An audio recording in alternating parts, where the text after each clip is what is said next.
minha mensagem de hoje tem por tema a dor da remoção. Remover algo ou tirar algo de nossa vida que nos oferece algum benefício é muito desafiador. E todas as vezes que a vida, que Deus se predispõe a agir na nossa vida, para que algo ou alguém seja removido dela, essa remoção, ela vai causar dor, por medo, por sentimento de posse, ou simplesmente por conforto.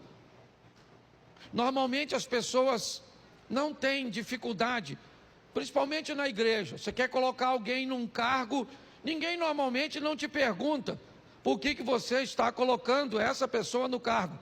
Aliás, ela é até perfeitamente capaz de entender que ela só está sendo colocada nesse cargo porque Deus a colocou naquele local. Mas se você precisar remover essa pessoa do cargo, normalmente ela quer uma série de informações, de justificativas para cujas quais ela está sendo removida, retirada de uma função, porque na maioria das vezes, quando algo precisa ser retirado da nossa vida, essa remoção, ela vai nos trazer algum desconforto, alguma dor. Porém, nós precisamos entender que depois que sai da nossa vida aquilo que tem que sair, só então estaremos prontos para avançar para a próxima fase.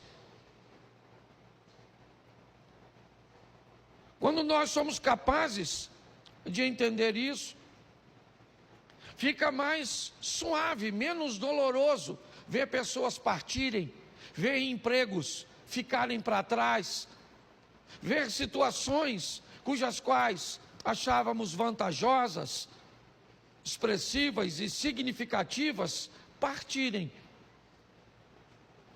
Às vezes sequer elas ficam por muito tempo, porque não é o nosso destino, é apenas uma fase da nossa vida. A Bíblia inúmeras vezes nos dá exemplos sobre isso. Quando nós vemos a história da mulher de Ló, o que ela tem? Ela tem um apego àquilo que está ficando para trás. Ela está sendo arrancada, removida de sua casa, de seus pertences. Ela só está saindo basicamente com a roupa do corpo. Então a dor dessa remoção, o apego àquilo que ela está deixando para trás, faz com que ela olhe para trás, mesmo diante de uma ordenança de cuja qual ela não deveria fazer isso, ela faz desobedecendo, e sabe o que acontece? Ela não tem mais futuro, ela é paralisada por aquilo. Aquela é uma situação que a paralisa. Mas pastor, muitas vezes nós precisamos retornar, precisamos dar uma olhada, sim, mas não precisa ser num looping onde você retorna onde estava. O movimento pode parecer o mesmo, nós podemos fazer isso numa espiral, onde você volta ao mesmo lugar que estava antes, somente não é na mesma altura.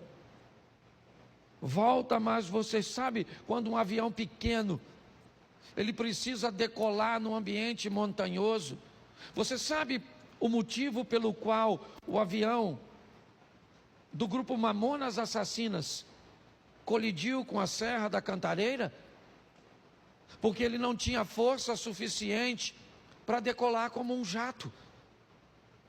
Não havia nele potência o suficiente para alcançar uma altura. O piloto deveria ter decolado utilizando um sistema de espiral.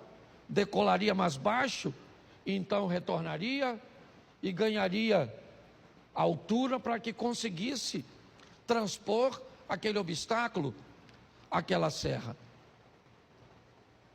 Quando a vida vai tirar algumas coisas de nós, que ela precisa tirar, e é isso que eu vou te mostrar em 3 exemplos, nós precisamos estar preparados para lidar com essa dor da perda, da separação,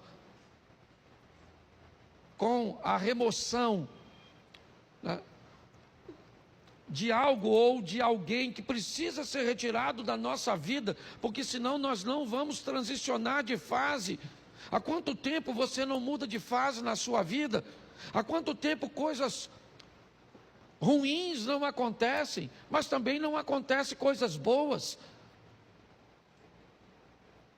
Quando você vive num dinamismo, é lógico que nem sempre coisas boas vão acontecer. A dinâmica da vida traz consigo coisas ruins, mas coisas boas também acontecem. E nós vamos vivendo e crescendo, evoluindo. Mas se nós não soubermos lidar com essa situação, nós vamos ter problemas. O primeiro texto que eu quero usar é um exemplo disso num milagre. Segundo livro dos Reis, capítulo 4, verso de número 4. Põe para mim na tela, por favor. Segundo livro dos Reis, capítulo 4, verso 4.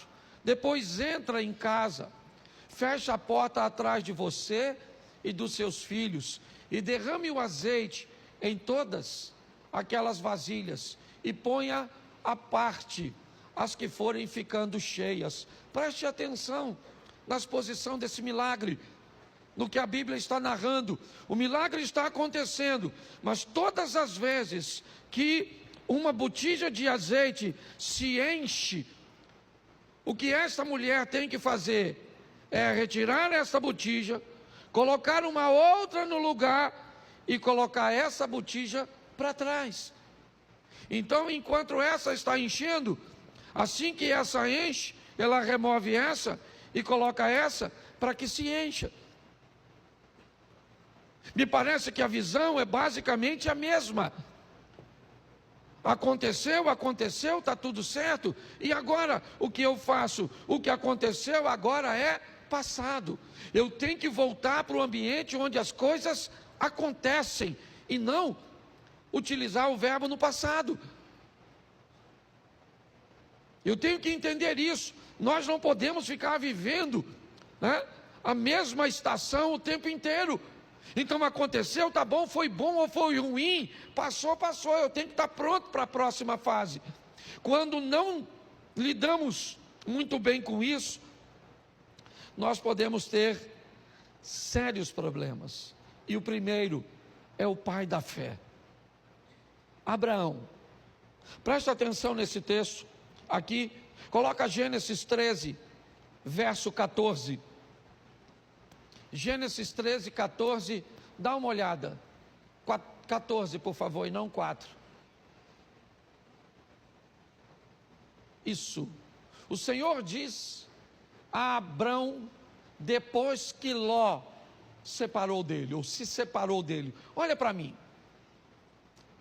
Tera tem 3 filhos: Abraão, Naor e Harã. Harã se casou e teve um filho chamado Ló. E logo em seguida Harã acabou morrendo. Tera deixa Naor em Ur e sai com Abrão, com Ló, com Sarai, a esposa de Abrão, em direção a Canaã. Mas eles fazem uma parada em Harã e permanecem ali um tempo. Ali, o pai de Abraão, Tera, acaba morrendo. O que Abraão tem agora é apenas seu sobrinho Ló. É apenas um sobrinho. Ele não está mais em Ur. Não. O texto é claro. Todos os restantes, né, ou as pessoas restantes, acabam ficando em Ur. O único que está caminhando com Abraão é Ló. Quando Deus aparece a Abraão e diz: Abraão, sai da sua terra e da sua parentela, ele não está em Ur, ele está em Harã. Note bem, a terra dele não era Harã, a terra era Ur. Mas Deus está dizendo para ele, se ele está ali, naquele momento, aquela terra é a terra dele. Deus está dizendo para ele, ó, essa terra onde você está vivendo, ela é sua no momento. Ela é o lugar que você está. Ele já saiu, é verdade, de Ur. Seu destino era Canaã, mas seu pai parou em Harã, por motivo cujos quais eu desconheço, e acabou morrendo ali. E o que sobra para Abrão? Sobra Ló. Quando Deus diz, sai da sua terra e da tua parentela, a terra é Harã, e a parentela é Ló. Apenas um parente. E apenas uma solicitação de remoção que Abraão me parece que tem dificuldade de fazer. Por quê? Porque Ló era órfão, provavelmente. Porque a terra cuja qual ele está agora não é Ur, não é um ambiente de Ló, talvez. Mas o grande problema é a orientação e a ordem que Deus está dando a Abraão. Deixa, está na hora de Ló sair de sua vida, porque só tinha ele, então não tinha outro. Note que é apenas uma coisa, e apenas uma pessoa, mas olha o estrago, o atraso, o prejuízo, que desobedecer uma orientação do Altíssimo pode trazer para a trajetória de uma vida. Por que Abraão provavelmente tem medo, insegurança de deixar Ló para trás? Porque se ele deixa Ló, o argumento dele vai se solidificar em Eliezer, o Damasceno. Já que ele não pode ter filho, pelo menos que ele deixe sua herança para um sobrinho que ele o adotou. Pelo menos é alguém de seu sangue. Me parece que Abraão está preso nisso. Na hora de remover Ló é muito doloroso. Por quê? Porque ele é a minha segurança no que diz respeito ao futuro. Se não for ele, como é que vai ser? Pois é. Às vezes quando Deus quer remover algumas coisas cujas quais somos apegados demais, sem ela não veríamos uma saída. O que eu vou fazer? Como é que vai ser? É a única coisa que eu tenho, é a única corda que eu tenho para me segurar. E Abraão leva Ló com ele. Ele não consegue se apartar de Ló. E eu confesso a vocês que fora a sensação de ver seu sobrinho enriquecer, Ló não traz mais nenhuma alegria para a vida e ministério de Abraão. Nenhuma. Se você for olhar a história, é só problema, é só dificuldade, é só adversidade. Até que chega um momento que Deus diz: Abraão, não tem mais como. E aí entra o verso, coloca o verso 13, por favor, desse texto. Ora, os homens de Sodoma eram maus e grandes pecadores contra o verso 14. Disse o Senhor a Abraão, depois que Ló se separou, ergue os olhos e olha desde onde estás para o norte e para o sul, para o oriente e para o... Vamos lá. Porque toda essa terra que vês, eu te darei a ti e a tua para... Preste atenção, isso só acontece depois que Ló vai embora. Olha só, Abraão era rico, sim ou não? Sim. Foi a riqueza e a prosperidade que fez com que os poucos recursos da terra não fossem suficientes para sustentar os dois rebanhos. Há uma briga, um litígio entre os pastores de Ló. Então Abraão Diz a Ló: escolhe para onde você vai, escolhe. Decida para onde você quer ir. Note que Abraão não está preocupado com a direção, ele está preocupado com a companhia. Enquanto Ló caminha para Sodoma e Gomorra, lembra o verso 13? O que tinha lá? Homens que viviam em grandes pecados. Abraão não. O caminho de Abraão era outro. A rota de Abraão era outra. Abraão estava disposto a andar com Deus. Era isso. Quando olhamos essa história, o que descobrimos? Que o pai da fé estava apegado e tinha dificuldade de se libertar de coisas, e aqui, de laços familiares. Entenda o que eu vou falar agora. O corte do cordão umbilical, o rompimento da sua vida para com a sua família, para viver a sua própria história, precisa acontecer. É importante que você entenda isso. Existe uma nova fase para você, e você precisa estar pronto a retirar ou a permitir que isso aconteça. Se dependesse de Abraão, ele não tiraria. Mas a prosperidade dos dois foram tanta que a terra está dizendo para eles: vocês não têm como viver juntos. Então ele diz: então você vai embora. E o texto diz que assim que Ló sai da vida de Abraão, Deus disse: agora levanta os teus olhos e olha. Agora dá uma olhada. Agora não há limite. Finalmente eu posso fazer na sua vida tudo aquilo que eu sempre quis fazer. Só não conseguia fazer antes, porque você ainda estava aprisionado. É importante, eu não sei qual é a prisão, ou aquilo que precisa ser removido da sua vida. Eu sei que tem coisas, e principalmente quando o assunto são questões familiares, principalmente, é romper com uma mãe, para dar um outro nível para o casamento. É romper com um filho, para dar um outro nível para o casamento. Pare e pense. Muitas vezes nós precisamos, não é abandonar, não. Você vai ver o que Abraão ainda vai fazer mais à frente. Mas é importante que nós entendamos isso. Que depois que Ló sai da vida de Abraão, as coisas tomam um rumo totalmente diferente. Então, por mais doloroso que seja, esteja pronto para viver essa remoção.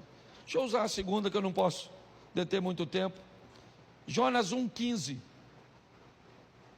Jonas capítulo 1, verso de número 15.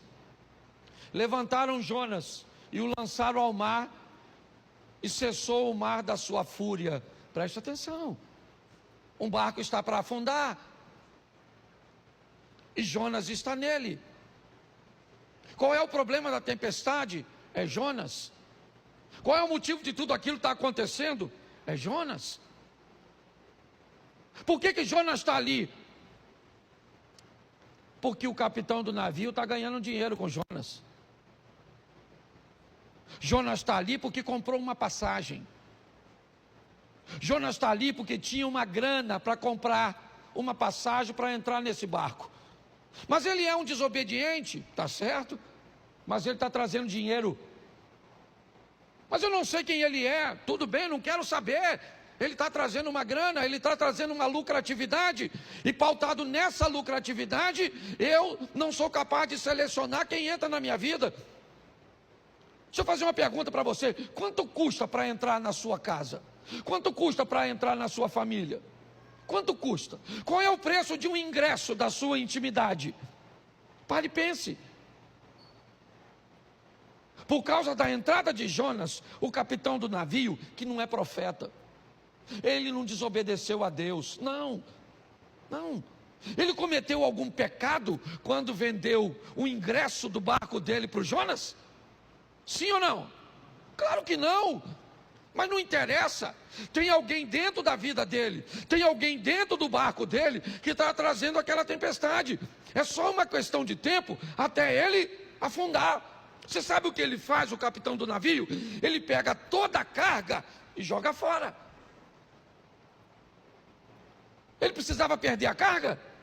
Não, o problema era a carga, o problema era Jonas. Mas ele perde a carga. Porque pessoas perdem aquilo que não precisava perder, quando não querem tirar o que precisa ser retirado. Você não quer tirar esse comportamento? Então tá bom. Perde o casamento, perde a intimidade, perde a paz. Mas sabe por que Jonas saiu do barco? Porque o capitão procurou. O capitão está procurando, me parece alguma coisa para jogar fora.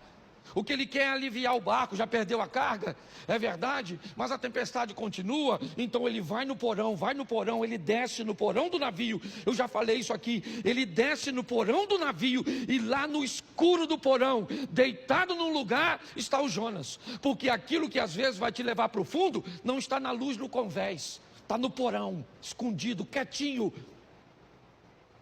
Quietinho, o que ele está estabelecendo em você, um comportamento, uma postura comportamental, que destrói seus relacionamentos, que impede você de ter relacionamentos sadios. Mas quando ele procura, a Bíblia diz, aquele que pede recebe, aquele que busca, acha.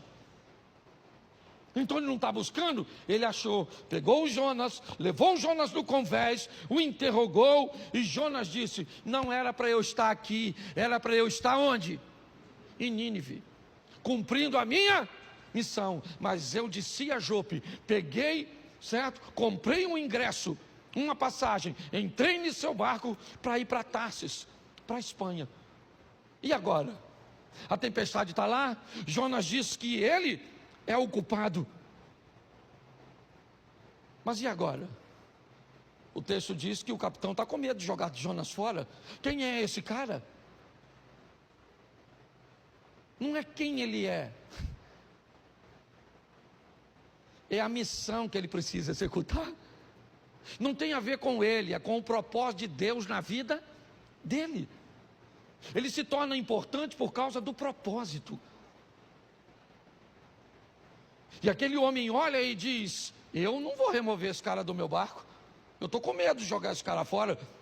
Eu jogo esse cara fora e, não quer jogar? Então tá bom. Eu sei o que é isso muito bem. Eu trabalhei 12 anos numa empresa, foi lá que meus filhos nasceram. Lá eu me casei, eu não tinha um carro, eu usava o carro da empresa. Tudo girava em torno daquele lugar. Eu não sabia viver, não havia nenhum outro ecossistema que eu conseguia enxergar, sabe, para me prover de um futuro. Não tinha. Não havia possibilidade, eu não conseguia enxergar. Eu sei hoje que existia, tanto existia que eu estou onde eu estou, mas na época eu não via. Eu estava totalmente apegado, e Deus usando todas as estratégias para me remover. Ele me tirou com mão forte de um lugar que eu não queria sair. Eu não estava vivendo em pecado, não. Não, eu só não estava onde Deus queria que eu estivesse. Mas aqui eu não quero falar de Jonas, eu quero falar do capitão. É ele é o foco da minha mensagem, porque é o barco dele que vai afundar. Por quê? Porque tem alguém que não deveria estar na vida dele, na casa dele, na empresa dele, nos negócios dele, no ministério dele. E agora ele tem que jogar Jonas fora. Sabe o que ele tem? Medo. Medo de jogar. Só que ele não vê outra situação. Ele tem que jogar Jonas fora. Verso 15.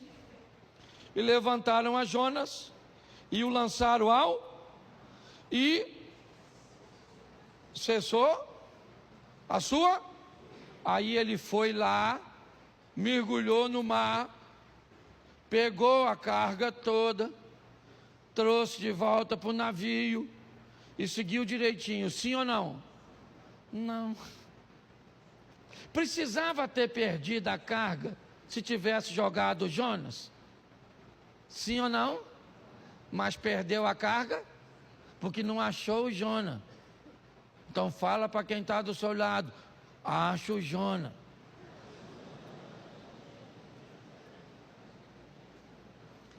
Entendeu, querido? Acho que Deus está falando com alguma pessoa aqui hoje. Certo? Você nem tem barco, mas tem Jonas. Tá certo? Ah, pastor, descobri hoje. O meu Jonas é o meu marido. Se Jonas é o seu marido, eu vou te dar uma notícia, dona. Afunda.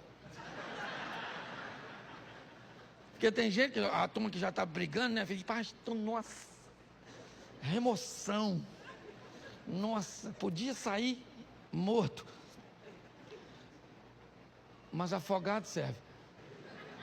Você está rindo, mas o assunto é sério. Dá uma olhadinha, gente. Porque eu creio que Deus está falando conosco, amém? O terceiro, Gênesis 37, verso 28. 37, 28 de Gênesis. Isso. E passando os mercadores midianitas, os irmãos de José o alçaram e o tiraram da cisterna e o venderam por 20 ciclos de prata aos ismaelitas. E esses levaram José ao... Preste atenção, quando Deus precisa tirar você de um lugar onde a sua visão é diferente da visão dos outros. Por favor, se você veio para essa igreja, certo, e você não quer se encaixar nessa visão, essa é uma mensagem extraordinária para você.